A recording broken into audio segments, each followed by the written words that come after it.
জ্ঞান যোগ ভক্তি তিন সাধনের বসে ব্রহ্ম আত্মা ভগবান ত্রিবিধ প্রকাশে। ভগবান এক, ভগবানের কোনো দ্বিতীয় নেই। তাহলে আমরা বিভিন্ন রূপে ভগবানকে দেখি কেন? আমি এর আগে বলেছি, আপনাদের আজও বলছি। এখানে বলছেন জ্ঞান যোগ ভক্তি তিন সাধনের বসে ব্রহ্ম আত্মা ভগবান ত্রিবিধ প্রকাশে। ব্যাপারটা কিরকম? জল, জল যদি ফ্রিজের ডিপ ফ্রিজে ভেতরে রেখে শক্ত হয়ে যায় তখন তাকে জল বলেন কি? কি বলেন মা? বরফ। আচ্ছা, বরফটা বের করলে যখন পাতলা হয়ে যায় তখন তাকে বরফ বলেন কি? কি বলেন? জল। আবার জল যখন গরম বসান চা করবেন বলে, হ্যাঁ, যখন উবে যায় জলটা তখন তাকে কি বলেন?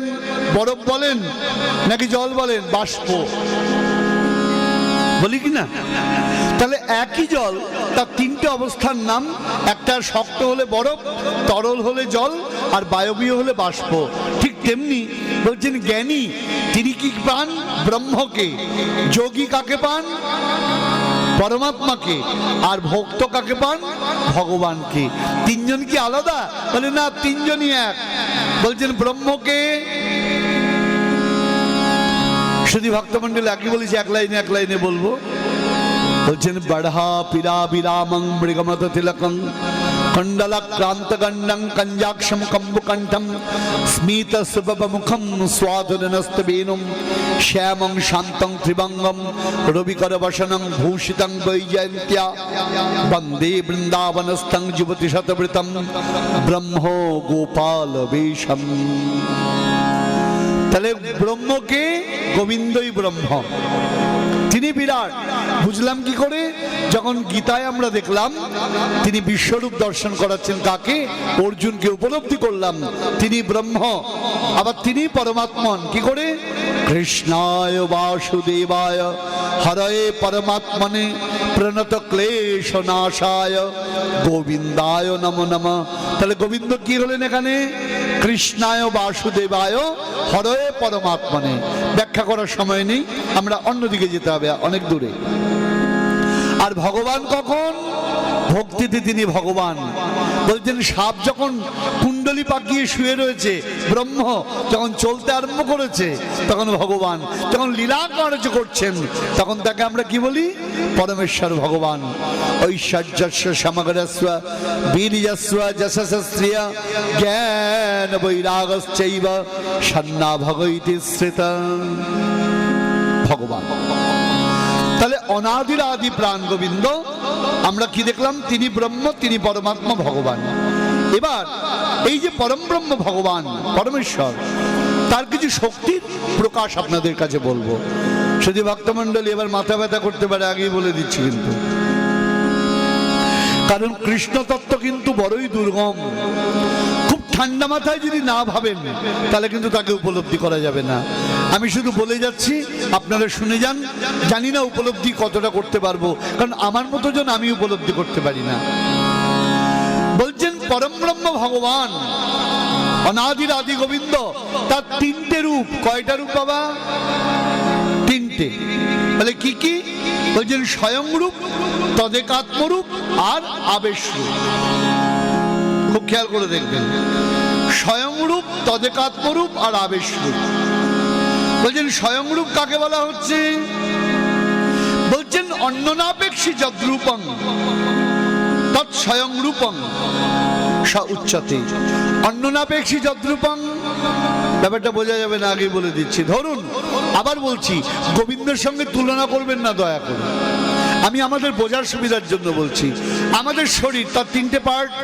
একটা পার্ট মুখ, একটা পার্ট গলা থেকে পেট অবধি, আর একটা পার্ট নিম্নাঙ্গ পা অবধি। তাহলে আমার শরীরে তিনটে ভাগ আছে না? যদি এখন নাকে ব্যথা হয়, কানে ব্যথা হয়, গলায় প্রবলেম হয়, আপনি কি হার্টের ডাক্তার দেখাবেন? কাকে দেখাবেন? ইএনটি, নাক কান গলা স্পেশালিস্ট। আপনার যদি হার্টের বুকের ভেতরে প্রবলেম হয় আপনি কি আই স্পেশালিস্ট দেখাবেন নাকি? তখন তাকে দেখাবেন কার্ডিওলজি। আপনার যদি পায়ে ব্যথা হয়, হ্যাঁ, আপনি কাকে দেখাবেন? তখন কি হার্টের লোককে দেখাবেন? বলছেন না, তখন হাড়ের ডাক্তারকে দেখাবেন, অর্থোপেডিক। তাহলে একই আপনি তিনবার তিন ডাক্তারের কাছে যাচ্ছেন কেন? তিন রকম অঙ্গের জন্য। অঙ্গটা তো একটাই। এখানে ভগবানের তিনটে স্বরূপ কি বলা হচ্ছেন? স্বয়ংরূপ, তদেকাত্মরূপ, আবেশরূপ। স্বয়ংরূপ কাকে বলছেন? বলছেন অন্যনাপেক্ষ যদ্রূপং স্বয়ং রূপং স উচ্যতে। বাংলা মানে করলে কি দাঁড়ায় বাবা? সহজ ব্যাপার। আমাদের একটা গভর্নমেন্ট ওয়েস্ট বেঙ্গলকে চালায়, একটা গভর্নমেন্ট ইন্ডিয়াকে চালায়। ওয়েস্ট বেঙ্গলকে যে চালায় তার নাম কি? State government. তার প্রধানকে কে বাবা? Chief minister. আমরা বলি মুখ্যমন্ত্রী। মুখ্য মানে হলো প্রধান। আবার ইন্ডিয়াকে যে গভর্নমেন্ট চালায় তার প্রধানকে প্রধানমন্ত্রী, প্রাইম মিনিস্টার। অ্যাকচুয়াল মুখ্য আর প্রধান দুটো কিন্তু সমার্থক শব্দ। হ্যাঁ, মুখ্য মানে এই সবার মুখ্য অতিথি, মানে প্রধান অতিথি। মুখ্য আর প্রধান তাহলে কি হলো বাবা? সিমিলার ওয়ার্ড, সমার্থক শব্দ। ভালো কথা। প্রধানমন্ত্রী আর মুখ্যমন্ত্রীর বৈশিষ্ট্য কি? দেখছেন তো কত মন্ত্রী চলে যাচ্ছে, কত মন্ত্রী ঢুকছে, কত মন্ত্রী পদত্যাগ করছে। মুখ্যমন্ত্রীকে পদত্যাগ করতে হচ্ছে কি? বলে না। অন্যান্য মন্ত্রীদের অস্তিত্ব মুখ্যমন্ত্রী প্রধানমন্ত্রীর উপর নির্ভরশীল, কিন্তু প্রধানমন্ত্রী বা মুখ্যমন্ত্রীর অস্তিত্ব অন্য মন্ত্রীদের উপর নির্ভরশীল নয়। কারণ প্রধানমন্ত্রী মুখ্যমন্ত্রী যদি পদত্যাগ করে দেয় তাহলে আর মন্ত্রিসভার কাউকে পদত্যাগপত্র লিখতে হবে না। মন্ত্রিসভাটা অটোমেটিকলি কি হবে? ডিসলভ হয়ে যাবে। কিন্তু অন্য মন্ত্রীরা যদি সরে যায়, একজন যাবে একজন আসবে। ঠিক তেমনি অন্যরা কেউ থাকলো কি না থাকলো সেটা গোবিন্দের তাতে যায় আসে না, কিন্তু গোবিন্দ আছেন কি না আছেন সব দেবতার যায় আসে। তাই এই রূপটা হলো স্বয়ং রূপ। গোবিন্দ আছেন, জগৎ আছেন, তিনি নাই, জগতে কারোর কোনো অস্তিত্ব নাই। এটার নাম কি বাবা? স্বয়ং রূপ। এরপর বলছেন তদেকাত্মরূপ। তদেকাত্মরূপ কাকে বলছেন? যদ্রূপং তদ্ভেদেন স্বরূপেণ বিরাজতে আকৃত্যাভিরণ্যাদিক সতদেকাত্মরূপক।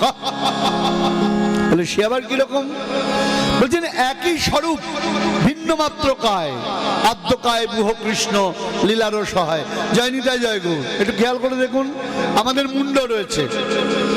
দেহ থেকে যদি মুন্ডটা বাদ দিয়ে যান, দেহটাকে আর চলবে? চলবে না। একটা হাত চলে যাক, বাঁচবেন। পা চলে যাক, বাঁচবেন। তাহলে কি হচ্ছে?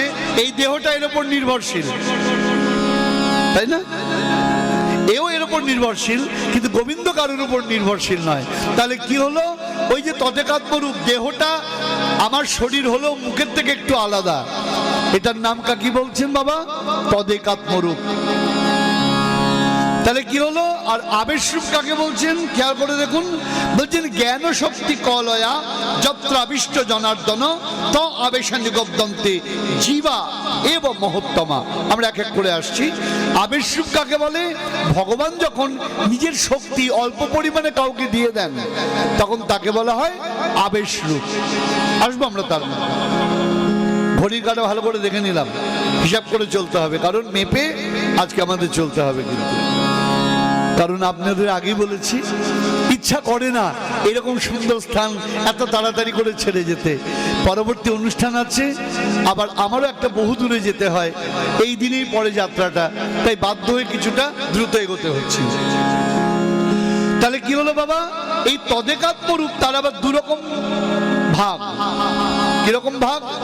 বলছেন বিলাস এবং সাংস। যায়নি তাই খেয়াল করুন। স্বয়ং, তদেকাত্ম, আবেশ।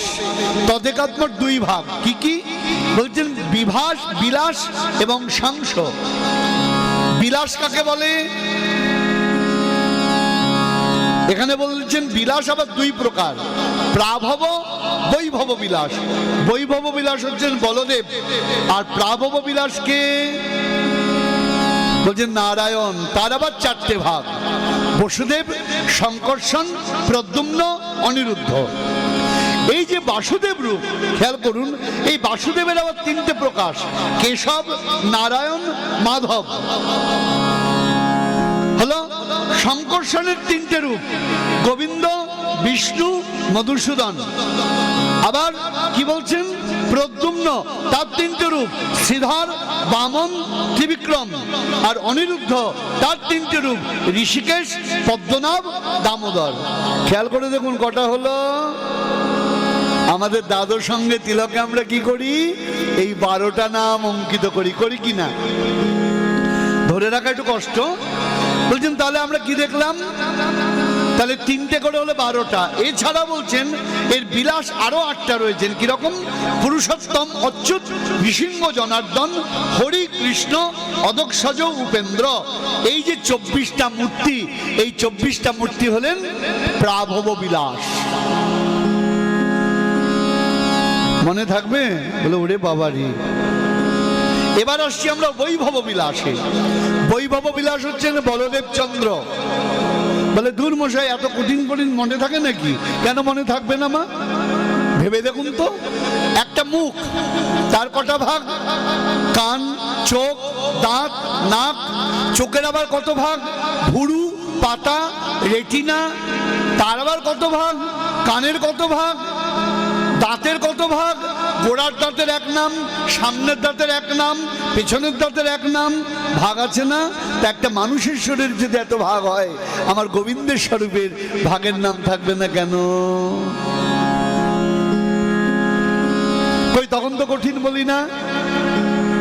তাহলে কি হলো? বৈভব বিলাস হচ্ছেন বলদেব চন্দ্র।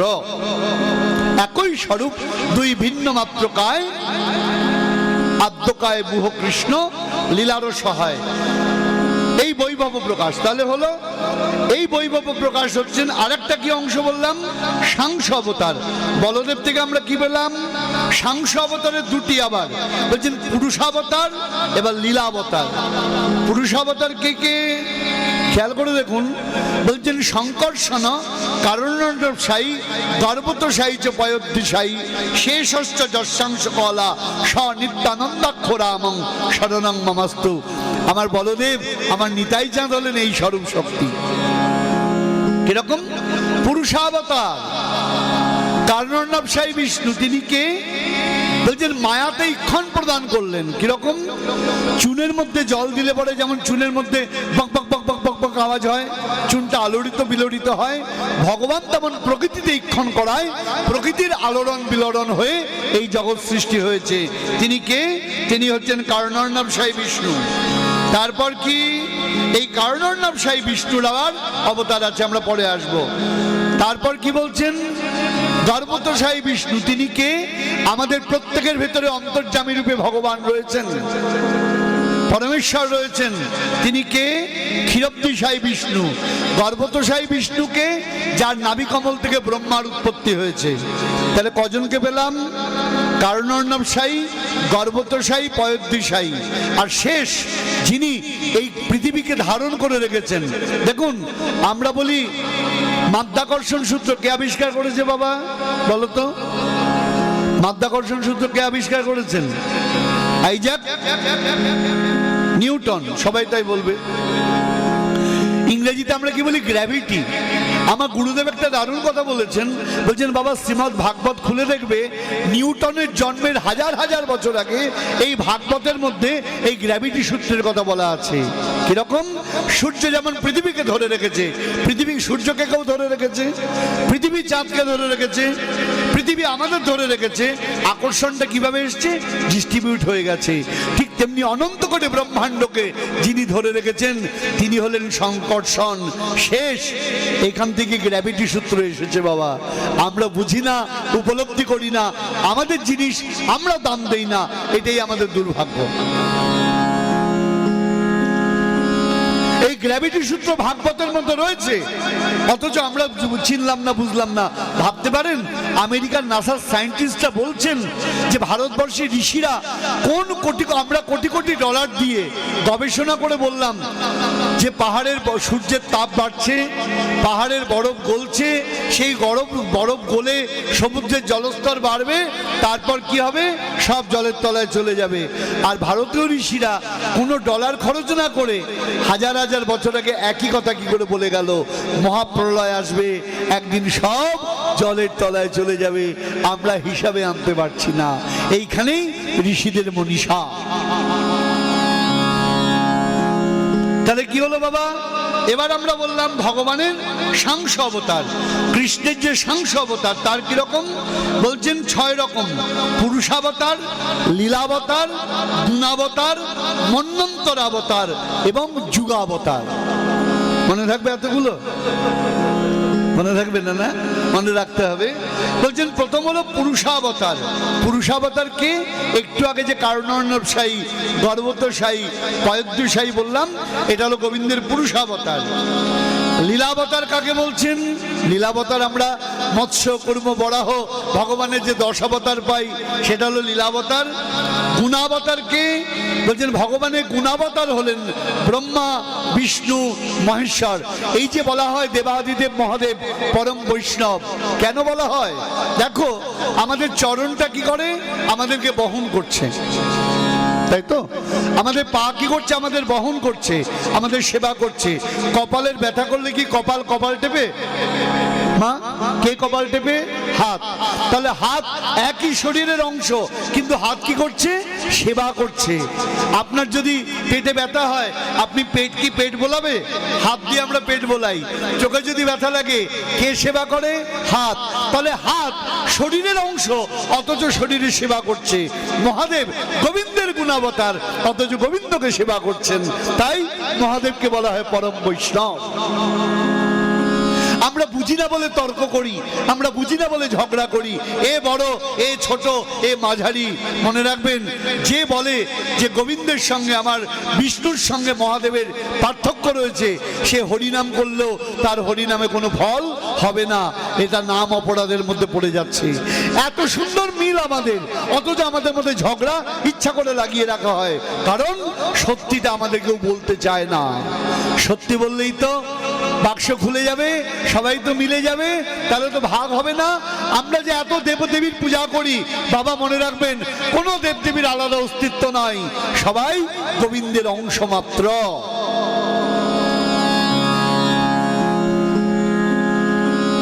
তাই এখানে কি বলছেন? এখানে বলছেন গুণাবতার। আর কি? মন্বন্তরাবতার। মন্বন্তরাবতার কে কে?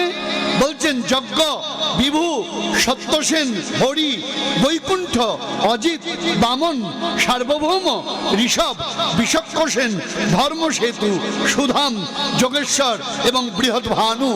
এরা হলেন কে? মন্বন্তরাবতার। আর শক্তাবেশ অবতার কে? সেদি ভক্তমণ্ডলী যুগাবতার আর শক্তাবেশ অবতার, এই আমাদের বাকি রইল। যুগাবতার কে? বলছেন 4 যুগে 4 রকম রূপ ধরে প্রভু আসেন। শ্রীমদ্ ভাগবতে বর্ণনা আছে, শুক্ল, রক্ত, পীতস্তথা। হ্যাঁ, সত্য যুগে তিনি কি এসেছেন? শুক্ল, সত্য, ত্রেতা, দাপর তো শুক্ল, তারপরে রক্ত, তারপরে পীত, কলিযুগে পীত। আর দাপরে কি বলা হয়েছে? ইদানিং কৃষ্ণতাঙ্গতা। তাহলে দাপরে ভগবান কৃষ্ণ, অর্থাৎ গায়ের রংটা ছিল তার কালো। আর কলিযুগে কি? কলিযুগে আমাদের পীত, অর্থাৎ হলুদ, কাঁচা সোনার বরণ। আর কাউকে বলতে হবে কিছু? আর বলার প্রয়োজন নেই। তাহলে কি হলো? তাহলে আমরা এতগুলো অবতার পেলাম কার? অনাদিরাদি শ্রী গোবিন্দের। এই হলো কৃষ্ণ তত্ত্ব।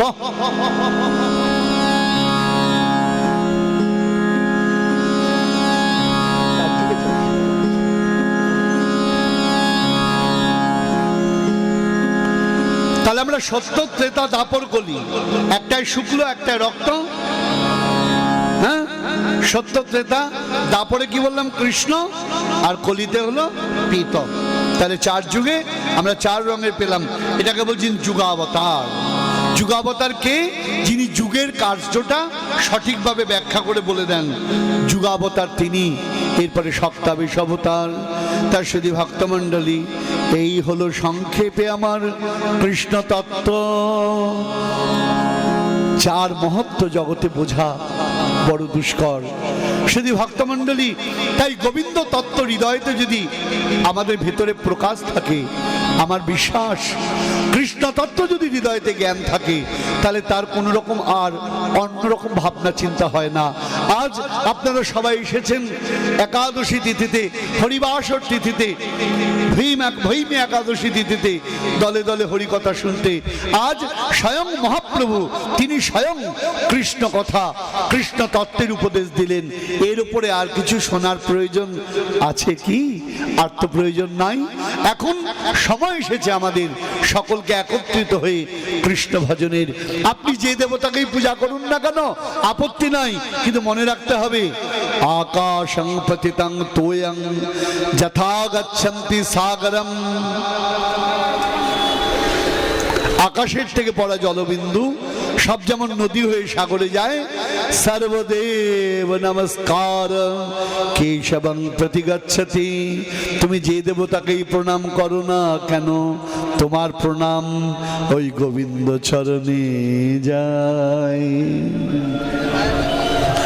সেদি ভক্তমণ্ডলী, এই কথা বলে শ্রীপাঠ আমি বিশ্রাম দেব, তবে বিশ্রাম নয়, শ্রীমান অধিরাজ আপনাদের কাছে কীর্তন করবেন একটু, আর আজকে আমি শেষে একটা গান করে যাব। এরপর এরপরে ভগবত প্রবচন করবেন আমার প্রাণপ্রিয় বন্ধু প্রবর। আমার মনে হয় পশ্চিমবঙ্গে এখন যে কজন ভগবত বক্তা কৃষ্ণ কথা বলছেন, তাদের মধ্যে সবচেয়ে অগ্রগণ্য ব্যক্তিত্ব সকলের পরম শ্রদ্ধেয় প্রভুপাদ শ্রীল ভাগবত কিশোর গোস্বামী পাদ। তিনি আপনাদের কাছে সুচারু অনুকরণীয় ভঙ্গিতে এবং নির্ভুল শাস্ত্রীয় হরিকথা আপনাদের প্রকাশ করাবেন। আপনারা প্রাণ ভরে তার বদন নিশ্চিত হরিকথা আস্বাদন করবেন। আর আমি অধম চেষ্টা করলাম কিছু বলবার, যদি কোনো ভুল ত্রুটি হয়ে থাকে আপনারা নিজ গুণে ক্ষমা করবেন। আর মূলত চেষ্টা আমার যেটা হরিকথার, সেটা হলো আমাদের ঐক্য প্রয়োজন।